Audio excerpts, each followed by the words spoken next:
Hey guys, how's it going? My name is Storytelling Vlaire. I'm here to give you guys a storytelling review. This week we're going to be doing Wonder Woman Year 1. Year 1, written by Greg Rucka and the art is done by Nicola Scott. This is a phenomenal book, guys, and I am so happy to finally be sharing it with you guys. I've been waiting all Wonder Woman months to get to this book, and here we are. The moment I've been waiting for, and I'm so happy to be sharing it with you guys. Just so you know, this is a fairly new book, so I'm not going to go into too many spoilers. I'm just going to kind of paint the story just a little bit and go over all the characters. So you have a brief summary and understanding of what this story is trying to tell, so that you can make a decision on whether or not you want to buy it, check it out, or whatever. But anyway, guys, I hope you enjoy this, and let's go ahead and get started!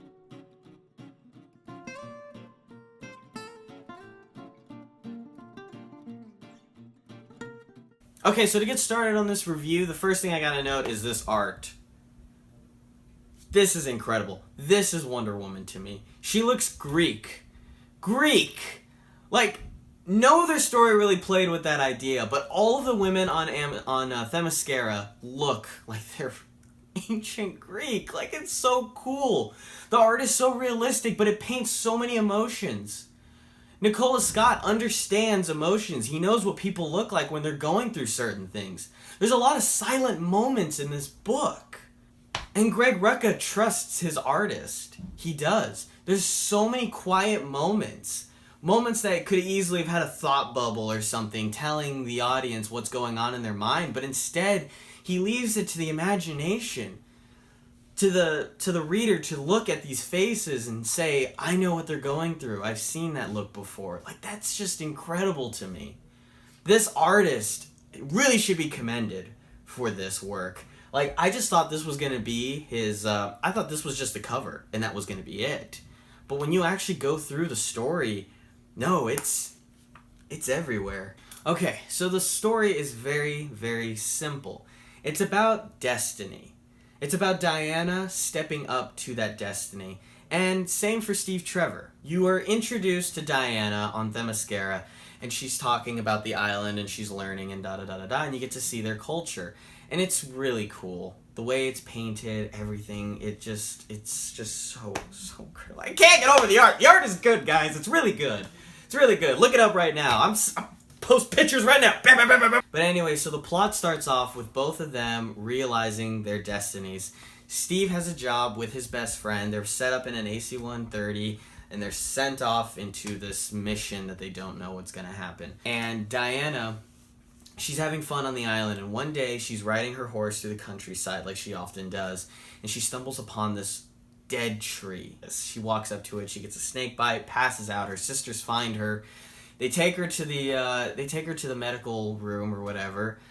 They quickly cure her. The Oracle says, "Oh, it was really incredible. We were able to cure you. You're perfectly fine," as if this had something to do with the gods. Everyone brushes it off, and they continue on with their daily lives. That's when Steve crashes, and all of a sudden the Amazons, including Diana, run up. They find him. They cure him, they patch him up and everything. The Amazons, Hippolyta, and her generals are discussing the man that landed on the island. In the story, you kind of realize the Amazons don't hate men. They just look down on them. They just know that there's not a lot of honor to them, and they are kind of barbaric. I like that a lot better than them just being, we hate men! So I think that's really cool. The Oracle steps in and she says, look, it's obvious someone would have found this island. We've been here for 3,000 years, and obviously if they would have found out about us, they would have came here sooner. I think this is a message from the gods. So she speaks to Hippolyta about how her daughter Diana had gotten bitten by a snake, and they realize that, this is a message from the gods. And what I like about this story is a couple of the other ones showed us what the gods were thinking. They directly jumped in as they were either people from the heavens looking down, or they were bird people who were stalking girls. In this story, it really plays on the idea of faith. The Amazons, you never see the gods. You never see their point of view. You can only infer based off of little key hints that Greg Rucka brilliantly put into the story. And that's really cool, because that is a core element of Diana and her people, is her religion. So I think that was a really cool idea. So Hippolyta understands the gravity of the situation and realizes that, you know what, my daughter may have been picked for this destiny. She doesn't want it to happen, but it might happen. So Hippolyta and Diana have a moment, and Diana tells her mother, I want to compete in the games. Hippolyta says, look, from your injuries, nobody would, think less of you, or you were not to enter them. And Diana says, no, mother, I need to. If I'm your daughter and I am to be proud to be your daughter, I must compete in these games for you. So Hippolyta understands, so Diana submits. Naturally, Diana wins. We are treated to this awesome moment. Diana and Trevor are about to leave. All the Amazons are gathered around the fixed invisible plane, and they're ready to send Diana off.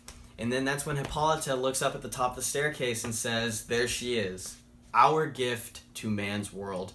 And there you see Diana in her classical Wonder Woman garb. And it's sick. It has a lot of meaning behind why she wears the costume, because she is a gift to man's world. She is supposed to purify them, and that is why she wears the colors of the United States, and it's just so cool. It's such a great moment, and the art just makes it better. It's so great. I cannot put into words how awesome this moment is. So Diana and Trevor take off, set forth on their adventure. They arrive on the base, and the first thing the military does is they're like, well, who the hell's this? All of a sudden they kind of freak out, and they're just like, okay, we need to take her and we need to find out who she is. So some military police come up and they try to apprehend Wonder Woman. Of course, Diana, she can't speak their language, she doesn't understand what they're saying, so she immediately gets defensive. She goes back into this pose and she's just freaking out, and you can see it on her face. She's scared. So Steve walks up to her and says, it's okay, they just need to ask you some questions and stuff like that. I promise everything's gonna be okay. She looks at him, he looks at her, she says, trust. Okay, trust. So she puts her arms down and she follows the men in. So we get a panel where he's like, it's a picture box, it takes an image of the moment, and you just see Diana, she's like kind of weirded out about it, but then like all of a sudden he takes a picture with her and she's just this innocent smile, and it's so cool. It's just, she has no idea what our technology is, she's a stranger to our world. So it's cool to see these genuine moments of curiosity. It just kind of adds to her character a little bit, she feels real. And that was something really devoided in Wonder Woman Gods and Mortals and in Wonder Woman Blood, was she didn't feel like a real person. She just kind of felt like an element of the plot, just the protagonist, and that was it. But in this, damn, I feel like I know Diana. You know what I mean? I feel like I met her. It's crazy, but it's great storytelling. So anyway, they take Diana to a mall for her first time so she can get some interaction with people. Everybody has a great time until it's interrupted by Ares' gang. Anyway, Diana stops it, and she realizes that, yeah, it's Ares. So basically the rest of the story leads up to her fighting Ares. Ares in this story is kind of a letdown, because for somebody who's been around for, I don't know how, I'm going to say 3,000 years, 4,000 years, you'd think he'd have a bigger plan than just a couple of pockets of terrorists all over the place.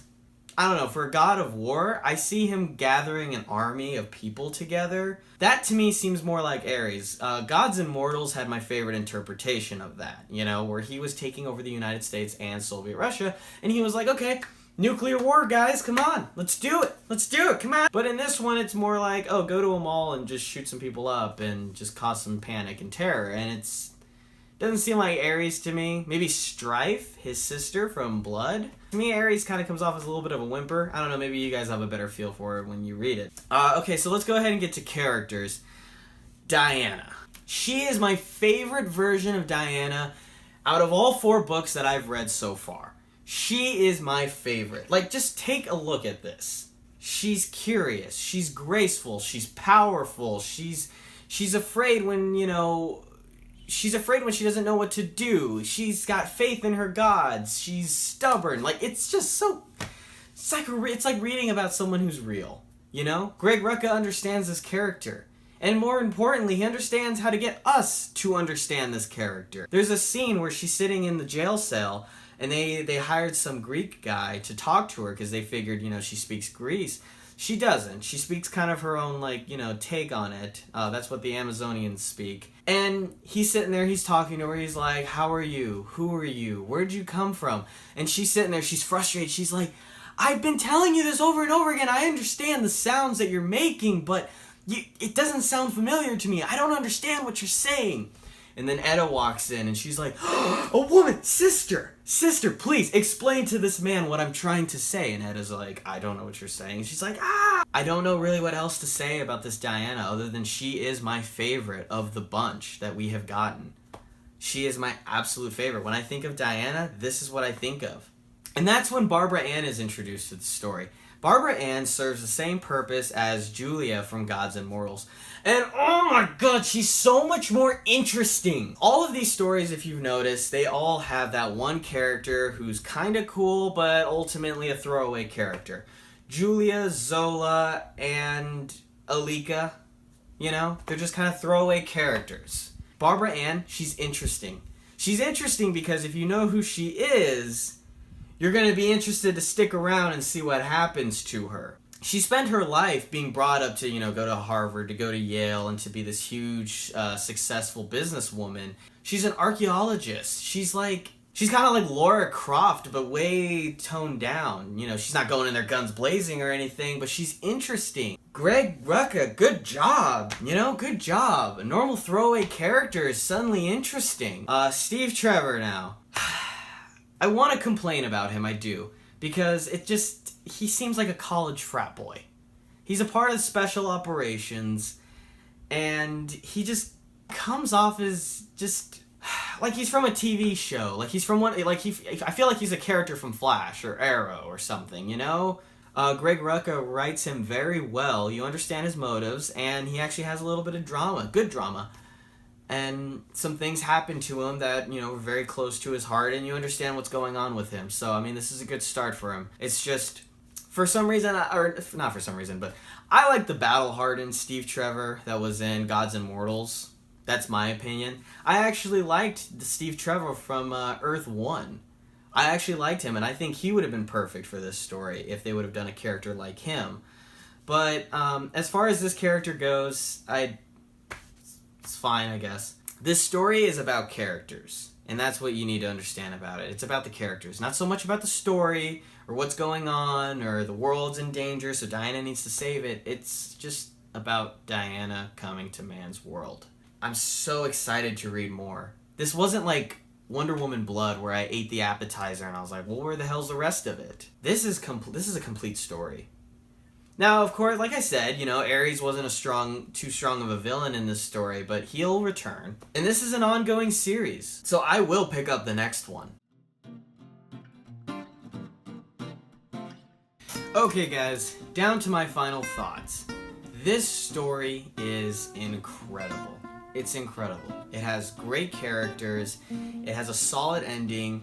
To kind of tell you what I mean by a solid ending, it was self-contained. You could have stopped right there if you didn't want to continue reading, but at the same time, there's enough left over for them to make another one. Also, this story is a coming-of-age story. That's what it is. For Diana, for Steve, for most of the characters, this is a coming-of-age story. This is about Diana impacting or being impacted by man's world. It's so good. It's so good. And it's the reason why I give Wonder Woman Rebirth, Year 1, that's a mouthful, a 8 out of 10. This is a great, great story. If you're looking for something to read for Wonder Woman because of the movie, if you just watched it and you're really excited and you're like, I want to learn more about Wonder Woman, please pick this one up. Please pick this one up. This one I really recommend. This one is great for newcomers. It's great for people who don't understand Wonder Woman. Or if you're a Wonder Woman fan, this is a great story in general. It's awesome. It's awesome. Now, the reason why I didn't rate it any higher is because of Ares and the conflict. I feel like a good villain really makes a story, and Ares wasn't too prominent. So, we'll see how this goes. But anyway, guys, I hope you enjoyed this video, and I cannot wait to see that Wonder Woman movie on Thursday, and I will certainly have a review that night. Anyway, I hope you guys have a wonderful day, and I will see you soon.